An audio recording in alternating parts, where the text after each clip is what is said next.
পড়ালেখার ক্ষেত্রে বা তোমার অ্যাম্বিশন সাকসেসের ক্ষেত্রে মানে যখন তোমার অনেক দরকার তখন তোমার ঘুমটা হয় সবচেয়ে বড় শত্রু। তুমি বলতেছো ভাই ঘুমাইতে মানা করতেছেন আপনি। নো, আমি তো এটা বলি নাই।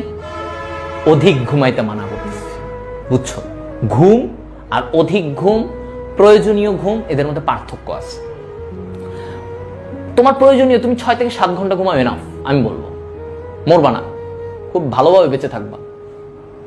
কিন্তু তোমরা ঘুমাও 10 ঘন্টা 11 ঘন্টা, সকাল মানে রাত দুপুর মিলায়ে 10-11 ঘন্টা তো ভাই ঘুমাই, ভাই ভাল লাগে ঘুমাইতে, এটা হয়।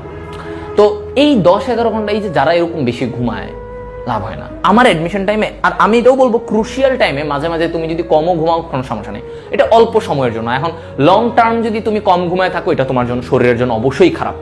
কিন্তু কম মানে মাঝে মাঝে একটু কম ঘুমাইলেও কিছু সমস্যা হয় না। তো আমার অ্যাডমিশন টাইমে যেটা হয়তো আমি বুঝতেছিলাম যে আমার মেডিকেল অ্যাডমিশনের যে জার্নিটা হবে, এই জার্নিটার মধ্যে আমার সবচেয়ে বড় বাধা থাকবে ঘুম।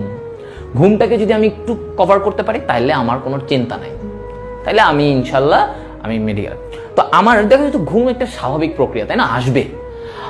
আমার মনে আছে আমি ঘুম কাটানোর জন্য আমি দাঁড়ায় থাকতাম আমার অ্যাডমিশন টাইমে, এটা সত্যি কথা।